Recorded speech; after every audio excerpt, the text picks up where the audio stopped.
Gracias a todos por estar aquí en la Feria del Libro. Muchas gracias por acompañarme en esta presentación. Vamos a estar con Roberto Prato y con Cecilia Ríos. Mariano González, que es el editor, está ahí. ¿Dónde está Mariano González? Acá. Está ahí. Ah, bueno.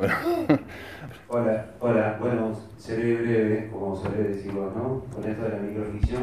Nada, agradecerles la presencia hoy, contarles que Pablo Silva optó en esta oportunidad, siendo quien es, por una editorial pequeñísima de acá, de Uruguay, que es Astromulo, que es una editorial que pertenece al colectivo de editoriales Sancocho, que está en el stand número 7 de la feria, en el atrio. Y bueno, nada, me parecía muy brevemente decirles que el libro me parece súper particular en el sentido de la brevedad y del humor. Ya lo desglosarán ellos y ella, pero la microficción como género resulta como muy de una fugacidad perenne, le llamo yo, ¿no? Porque es como la historieta de Quino, que la veo súper rápido, pero siempre puedo volver y encontrar algún detalle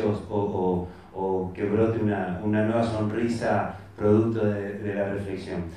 Bueno, nada, agradecer a Roberto, a Cecilia también que estén, y muchas gracias a Pablo también por querer laburar con nosotros. Gracias. Muy bien, y esto, como es de cuentos cortos, va a ser bastante breve. Arranquemos con Roberto Prato, que también es un hombre que habla bastante breve. ¿Cómo le va, Roberto? Bueno, acá estoy contento de... O sea, esto tiene una historia muy reciente, ¿no? O sea, no la amistad con Pablo ya lleva un tiempo, pero quiero decir, este libro, él me lo mandó por PDF hace muy poco y lo leí. Debo decir que lo leí, y lo leí en una hora. Está en microficción, que me dio como para hacer una primera lectura de una hora, de entender qué es lo que pasaba con el libro, que es lo primero que yo quiero hacer, ¿no? O sea, entender a ver de qué va y si alcanzaba con el rótulo de microficción para poder liquidarlo, porque uno por lo general cuando pone ese tipo de rótulos es para no pensar. Y no me alcanzó. O sea, vi que había otra cosa más. Y yo, que he leído otras cosas de Pablo, de ensayo, o las conversaciones con Lebrero, o Pensión de Animales, o el Run Run, yo qué sé, hay varias cosas. Me di cuenta de que esto tiene la voz de Pablo. O sea, tiene, tal vez, el Run Run y son los dos libros para mí, ¿no? Siempre es una cuestión muy subjetiva. Los dos libros más personales de Pablo.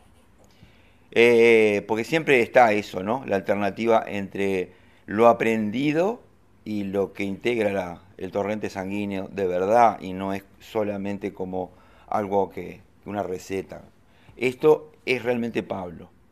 Entonces yo descubrí eso, digamos, dirán, en una hora, como me di cuenta de que ahí había algo más serio, y que lo serio tenía que ver con lo compacto, tenía que ver con la velocidad, y tenía que ver con la capacidad de aplicar la fabulación, la invención de situaciones multiplicada por 52, ¿no? Uh-huh. No, 51. Creo. 51 situaciones en 126 páginas. Y esas situaciones no frustran, es decir, no dan la impresión de que sea simplemente, digamos, el cumplimiento con algo y punto, y cumplimiento con algo y punto, y pasa el siguiente y no sé qué, sino que en cada uno de esos relatos se está jugando, que son inventos, son fabulaciones, por supuesto, es totalmente ficción, pero en esa ficción él se lo toma en serio y lo lleva hasta cierto punto y lo liquida cuando lo siente, como por una cuestión de oído. Y lo sabe terminar cuando siente que lo puede terminar. Son todas situaciones. Yo después escribí la contratapa. 15 minutos después había escrito la contratapa de esto, de acuerdo con esa intuición que puede ser errada, y a lo mejor es errada. Después vi que no era tan errada, Pero, por ejemplo, yo qué sé, me di cuenta de que eran todas esas situaciones narrativas ahí a velocidad y bien armadas y bien terminadas, y que todas son dramáticas de entrada. O sea, hay una cuestión de humor, como dice Mariano, es cierto, hay algo de humor en algunas, pero no es humor lo que a mí lo que yo sentí que prevaleciera acá. También cuestión de lectura, yo sentí que en algunos era cuestión de vida o muerte, lo que pasaba ahí con las víboras y con los pumas y con los asesinos, con las guerras, con las cosas que se te vienen encima. O sea, tiene un aire de situación de película de terror también, por momentos, o de narrativa de terror. Cosas que, como siempre, son cosas leídas, son cosas vistas, aprendidas y aplicadas. Entonces, en ese sentido, lo personal va por el lado de haber aprendido a leer cosas y haber aprendido a leer y a seleccionar dentro de lo que lee como para meterlo dentro de su sistema y después aplicarlo y sin parar. A mí me sorprendió mucho que pasara de una cosa a la otra tan rápidamente, ¿no? O sea que hubiera también el libro es producto de una mentalidad de montajista. O sea, cómo va pasando de una cosa a la otra y queda, como siempre en el montaje, el olor de lo anterior, impregnando el siguiente fragmento. Y queda bollando y otra vez. Hay como decía Aira, el perfume de la situación anterior, ¿no? Como va agregándose a lo que se va metiendo, aunque no tenga nada que ver. Y además, no solamente no tiene nada que ver en cuanto a tema, sino que, y tampoco por el procedimiento, porque hay veces que es en primera persona, a veces que es en tercera, a veces es en pasado, a veces es en presente. O sea, va alternando de acuerdo con lo que quiere, o sea, como para probar que las técnicas están siempre al servicio de los significados que uno quiere lograr en cada texto. Solo que eso, cualquier ser humano normal lo hace una vez por libro. Este lo hizo 51. O sea, 51 veces tuvo que sintonizar la onda que correspondía aplicar para lo que estaba contando. Y lo logró. O mejor en algunos casos que en otros. Sí, es lógico, no se puede ser perfecto. Pero digo, es un libro que impacta porque cumple primero con él mismo y logra una voz muy sólida como narrador, como escritor, tanto como narrador, y porque cumple con el lector también, porque no le está escamoteando cosas, o sea, no está yendo por el lado de la invención sola y dejándola que se arregle, no se arregla, o sea, hay una cuestión como de trabajar a la vez con la invención y con el método. Van trabajando una mano por un lado, otra mano por otro, y va regulando cómo se logran los efectos. Y bueno, y por eso, o sea, yo escribí esta contratapa y creo que más o menos le encontré la vuelta. Por suerte pude leerlo varias veces más, ¿no? Pero cuando lo leí varias veces más, encontré más cosas. Encontré eso de lo personal que yo no lo había visto, y encontré lo de la utilización de técnicas distintas que tampoco lo había visto. Es imposible en una hora darse cuenta de todo eso. Pero bueno, celebro que se esté presentando este libro porque realmente vale mucho la pena y es un paso adelante en la carrera de Pablo. Muchas gracias. Muy bien. Gracias, Roberto. Cortita y al pie, como siempre. Muchas gracias por lo que dijiste y la verdad que bueno, no voy a decir nada. Simplemente decirle a Cecilia que le toca a ella. No, perdón, antes de arrancar quería leer la contratapa de Roberto, que me parece interesante y pertinente después de sus palabras. Y dice así: a través de un breve laberinto es eso, un recorrido veloz, pero a conciencia por situaciones narrativas extremas y diversas en que un personaje se encuentra atrapado. Animales, monstruos, seres humanos que derivan de la experiencia literaria y cinematográfica aparecen o ya están ahí, y las descripciones de una geografía cambiante y onírica captan el estado de ánimo, precipitado por la acción, forzado a reconocer la imposibilidad de resolver la intriga. Cada uno de estos relatos queda suspendido en la atmósfera creada en el momento de la escritura. A medida que avanzan los detalles percibidos, y la fantasía reinstala la realidad apenas la pone en escena. Muy bien. Muy bien, pero en 15 minutos muy bien escrito. No, yo les quería decir que yo escribí algo porque, bueno, yo no soy sos solo Roberto escritora, Prato. no soy ni periodista ni experta en nada, entonces me cuesta mucho hablar delante de gente, así que... Te costaba, ahora después del éxito. Pero lo primero que se me ocurrió decir es que es un libro variado, ¿no? Pero considerando que son 51 cuentos, es bastante obvio. Pero recordé que algunos escritores pueden escribir 51 versiones de un mismo cuento. Y yo no tengo una opinión sobre eso, ¿no? Hay quien lo hace bien, quien lo hace mal, pero prefiero la variedad. Y eso es lo que se destaca en este libro. Es un libro variado, aunque sea obvio, como decía, ¿no? Este libro tiene 51 textos que van desde el monólogo interior a la descripción de una escena apocalíptica. ¿Escuchan bien? ¿Se oye bien? De un crimen relatado por el asesinado a otro contado por el asesino, de un mendigo que pide a la perspectiva del que da una limosna, como si fueran los dos lados del mostrador. Pasamos por la ciencia ficción y el humor, la reflexión filosófica, el amor problemático, la fractura social, la cobardía, la estupidez, la aceptación pacífica del dolor de cabeza, el encuentro y el desencuentro sexual en escenarios que van desde el corredor de un liceo al medio del campo, de la playa al espacio estelar. Los personajes son músicos, dragones, quesos, tigres, esqueletos, tormentas, el dinero y otros. Abunda el color rojo. Lo encontramos en ropas, capaz que por eso lo presentamos en el Salón Rojo. El Salón Rojo, no me doy cuenta. Está en la ropa, en el pelo, en los ojos, en la niebla y aún escondido detrás de lo que parece, por ejemplo, anaranjado. En varios cuentos la gente se cae de culo. A veces se lo mojan, a veces no. Pero siempre es una situación que los perturba y eso se menciona a una costa de dilatar la resolución del relato.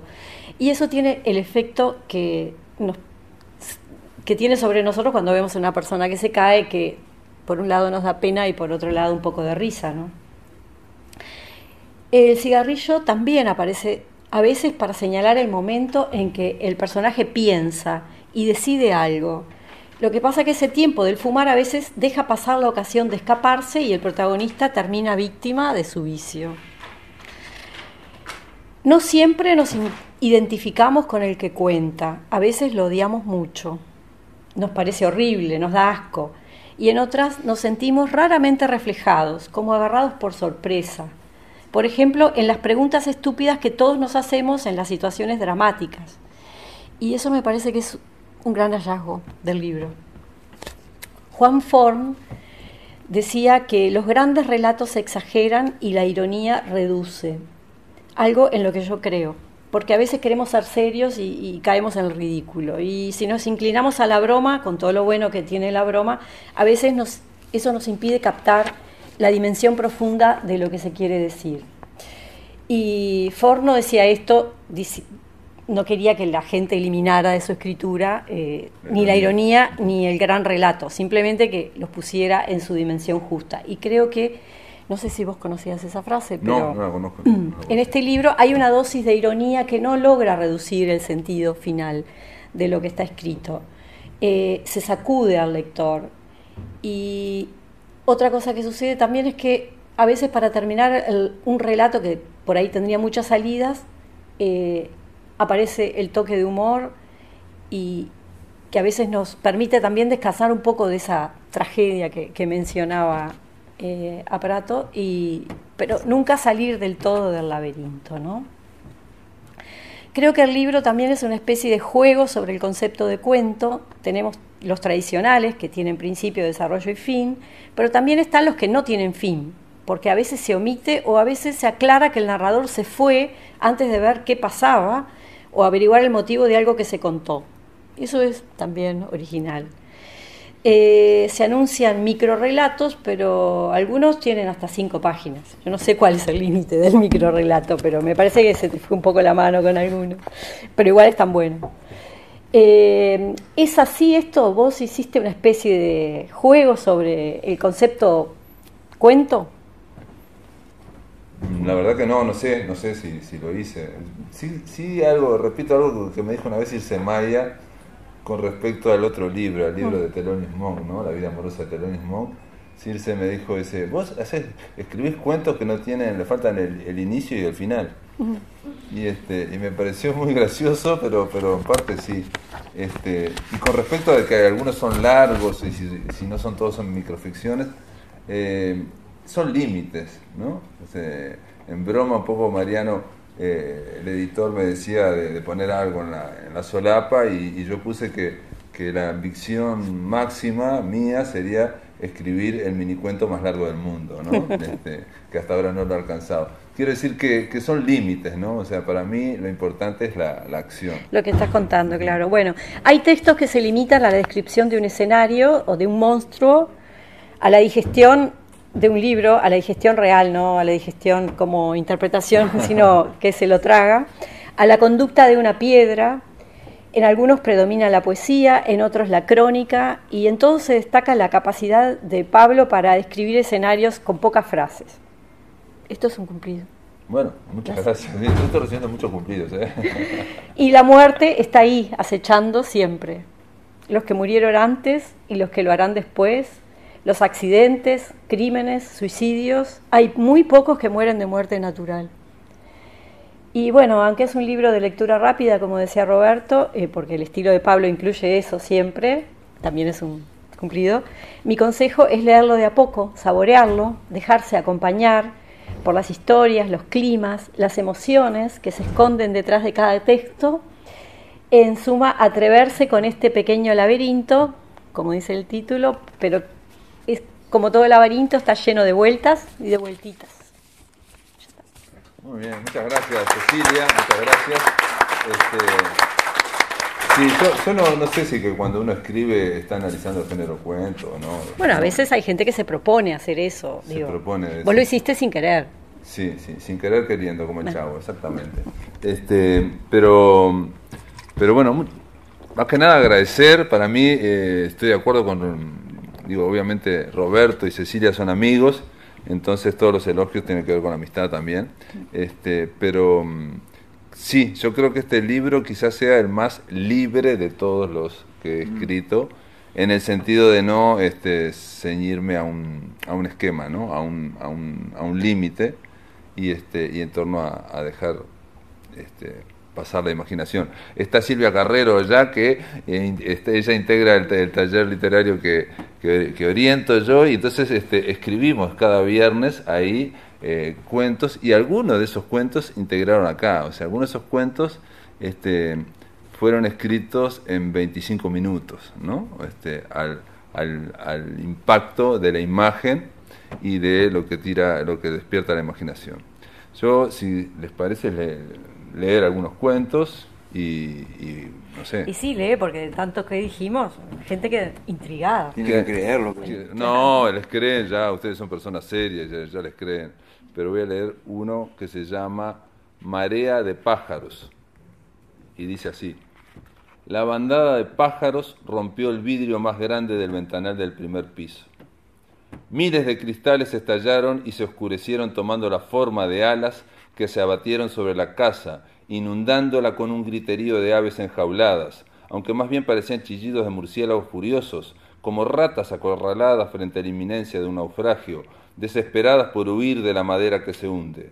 La tromba de picos y plumas recorrió compacta las habitaciones, dejando a su paso una estela de pelusas y polvo revuelto, como si el caos pudiera escribirse empuñando la mente colectiva de aquellas aves que se enardecían cuanto más obstáculos derrumbaban.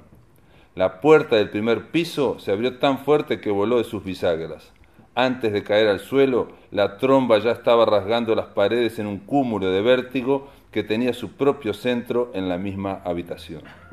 Siguieron así durante un tiempo eterno, girando hasta que el aire se hizo irrespirable, con ese polvillo lleno de plumillas minúsculas que se te meten por la nariz, gargantas, orejas y ojos, obligándote a cerrarlos y a contener infructuosamente las ganas de respirar y también de estornudar. Pensé en tirarme por la ventana abierta hacia el vacío, pero tosí muy fuerte, porque, como pasan los grandes gallineros, las plumas se me atragantaban en la garganta. La tos me dobló y ya no pude avanzar. Como si supiera, la tromba me rodeó y me aisló del resto con un zumbido pardo de turbonada. La habitación desapareció tras aquella niebla gris que corría en espiral y sentí que el suelo cedía, pero no, eran mis piernas que se doblaban porque el ciclón de pájaros empezaba a cerrarse cada vez más.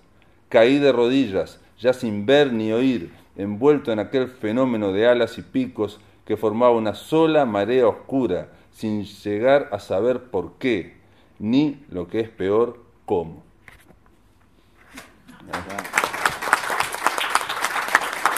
Dale, de otro.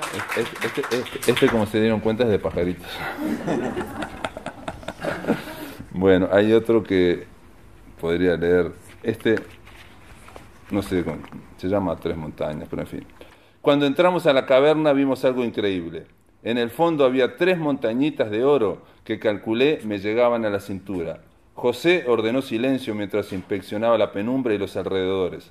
Se acercó con cuidado, caminando casi en punta de pie, como si el suelo estuviera lleno de serpientes. Pasó por delante y durante un segundo su silueta interrumpió el brillo dorado. Arrimó la punta del zapato y tocó la base de la primera montaña. El pequeño alud depositó un montoncito a sus pies. Como si estuviera en un lugar sagrado, José se agachó y tomó una. La observó con cuidado y, aunque no había mucha luz, intercambió una mirada más que significativa. Supe lo que estaba pensando. Si esto es verdad, soy rico. «¿Soy?», murmuré con asombro. Giró la cabeza. «¿Qué dijiste? ¿Soy o somos?». Al hacer la pregunta no pude reprimir un temblor de labios. Miró desconcertado y sentí calor en todo el cuerpo, especialmente en las axilas. Di un paso. «¿Soy o somos?», repetí molesto. Sospechando una broma, esbozó una sonrisa que empezó a desvanecerse cuando dijo «¿Pero qué?». Algo le cortó la frase y también el aliento. Cuando retiré el cuchillo empapado se desplomó con un sonido fuerte y seco, como de zapallo partido con una piedra. ¡Qué violento! Eso es lo que pasa cuando encuentran en una cueva mucha plata, eso es lo que puede ocurrir, ¿no? Y a ver, lo voy a leer. El ensayo. ¿Te gusta el ensayo? Bueno, ese es... ¿Y léelo vos? No. El del ensayo, el problema con el ensayo que tiene es que se llama 50º ensayo. Y como en este sí sería más de microficción convencional, porque juega con... La microficción muchas veces juega con grandes textos, ¿no? Con la Odisea, con la Ilíada, en este caso juega con el Apocalipsis. Y entonces el 50º ensayo tiene un epígrafe que está extraído del Apocalipsis. Y dice así el epígrafe: «Tomé el librito de la mano del ángel y lo devoré». Entonces el cuento dice: «Me lo llevé a la boca, mastiqué despacio, sentí el crujido lento entre los dientes, la saliva espesa envolviéndolo, las narinas súbitamente expandidas por el aroma empalagoso de la miel. No había terminado cuando la primera puntada de amargor me atravesó el estómago. Me llevé la mano al vientre, doblado como el rayo por el múltiple estertor, y golpeé la mesa con rabia, desesperado por la explosión en el abdomen. Me levanté muy rápido para ir al baño. No hay caso, no hay manera de hacer digerible este libro. No sé cómo voy a decírselo al Señor». Esto se ve que era un ángel que estaba armando todo para el Apocalipsis y no le salía bien la... Y bueno, para terminar, vamos a leer otro más, que no sea muy largo, y así no aburrimos a nadie. Hay uno que si querés lo leo yo. ¿Cuál que es? me gusta mucho, uno que se llama La Bestia. Ah, La Bestia. La Bestia está en la página 45. 45. A ver. La Bestia. El portón tembló por la embestida. Ante un nuevo embate, Carla gritó pidiendo ayuda. Con el golpe, los goznes se estremecieron y las cadenas se tensaron, hasta el candado pareció hincharse, por lo que, desesperada, apoyó sus manos en el tronco largo y poderoso que, recostado contra la puerta, oficiaba de cuña. La bestia lanzó un bramido desgarrador. ¡Socorro!, gritó. El tercer embate fue tan grande que las manos se le abrieron por la sacudida del tronco. ¿Qué haces? ¡Ayúdame!, miró con ojos asustados. Antes de que pudiera responder, la bestia arremetió y las maderas crujieron bajo el peso de su ira infernal. Carla saltó horrorizada y enseguida apretó su cuerpo contra la viga que seguramente, al menos daba esa impresión, aguantaría un poco más que el candado. ¡Ayuda, carajo!, gritó mientras se abrazaba con todas sus fuerzas. ¡Por favor! La voz se le quebró al decir esto último, pero todo era en vano, porque los gritos parecían azuzar a la fiera, que contestó con 2 grandes topetazos. Por un instante imaginé la dureza increíble de aquel cráneo chocando contra los tablones de Urunday que formaban el portón. Incluso sentí el astillamiento, el choque contra la dureza de sus vetas y el crujido que anunciaba que estaba próximo a partirse. La cadena volvió a estirarse hasta lo inverosímil y la viga donde Clara se apoyaba avanzó en la tierra dejando un rastro negro. Esto la izó en el aire y durante un momento interminable sus pies no tocaron el suelo. Cuando el portón volvió a ceder, miró con terror. Los dos sabíamos que faltaba poco. No me moví. Con una calma inhumana vi en sus ojos el pánico y la duda y también la ignorancia y luego la desazón y la angustia unidas por la sorpresa y su negativa a creer que aquello realmente estuviera ocurriendo. Por último, noté la indignación que le provocaba la idea exasperante de que era así como terminarían nuestros días. Vi cómo la rabia que yo le causaba se extendía al resto de los hombres del planeta, todos igualmente impenetrables para ella, todos buenos para nada en su desidia y en su indiferencia. Y por último, la sensación de que ya nada de esto importaba porque el bufido de la bestia era atronador y anunciaba la embestida final ante la que solo cabía rendirse rogando para que todo fuera rápido y sin dolor. El portón rompiéndose en pedazos y las pezuñas de la bestia aplastándola con frenesí, hundiéndose en la masa tumefacta de los huesos de su cuerpo ovillado, destruido en un tris demencial y apocalíptico. La última cornada fue ensordecedora y todo el portón se hinchó, tensó, quejó, pero no se rompió. Ya está, pensé, no más, y tiré el cigarrillo. Caminé lento, dispuesto a ayudarla.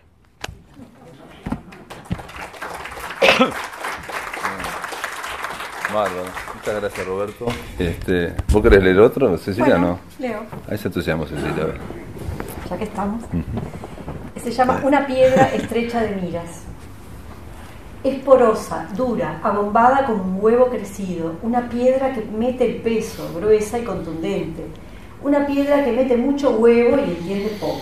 Sin saberlo, destila agresividad y se viene al humo al menor movimiento. Carga sobre el otro, lo achica. Es una piedra mala y por eso nadie se le acerca. Es el clásico matón de la cuadra. Tiene músculos durísimos y lo sabe. Solo sigue a su jefe hasta la muerte. Siempre es más fácil recibir órdenes. Es una piedra tan estrecha de miras como dura de entendederas y no deja que nadie se burle de ella. En pocas palabras, una bruta piedra. La rabia que contiene en cada milímetro está pronta para estallar en cualquier momento. Se sale de la vaina por golpear. Machacar es su verbo preferido, la única palabra que maneja un segundo antes de partirle la cara, quebrarte la nariz y romperte los dientes. Chocar a bocajarro, con los ojos abiertos, es su deporte favorito.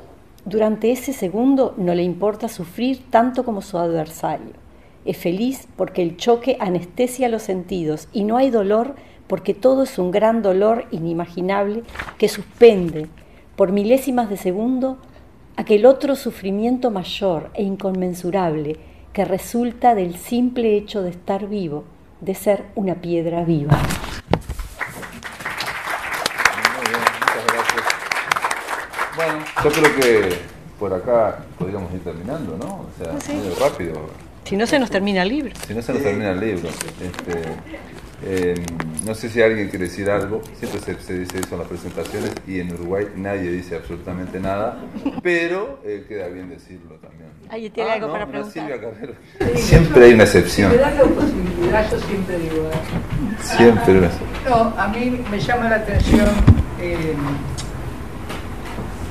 una capacidad que tiene Pablo, que no es una capacidad diferente, o sí lo es, y es que uno empieza a oír lo que Pablo está contando y muchas veces empieza sonriendo, y cuando Pablo termina de contar el cuento es difícil recuperarse del golpe emocional que provoca. Y el ejemplo más claro para mí es el último cuento que acaba de ser contado, ¿no? Uno puede empezar sonriendo porque fíjate vos qué ocurrencia Pablo se pone a contarla, el pensamiento, el sentir y las preocupaciones de una piedra, y al final pucha, bruta piedra, y nosotros somos capaces de identificarnos con la piedra, o conocemos a alguien que es esa piedra, o sentimos esa